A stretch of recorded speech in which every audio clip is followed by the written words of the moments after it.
how to set a lock screen conversation to hide content or don't show notifications on the Samsung Galaxy S24 series.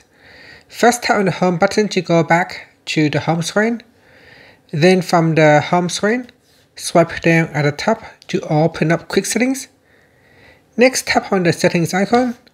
Then we scroll down. In here, tap on notifications. Then tap on advanced settings. After that, tap on conversations. And then open up the conversation that you would like to change. Now go down and then tap on lock screen. From here you can choose hide content, or you could choose don't show notifications. So select one of the options and then tap on the home button to go back to the home screen. And that's it. Thank you for watching this video. Please like and subscribe to my channel for more videos.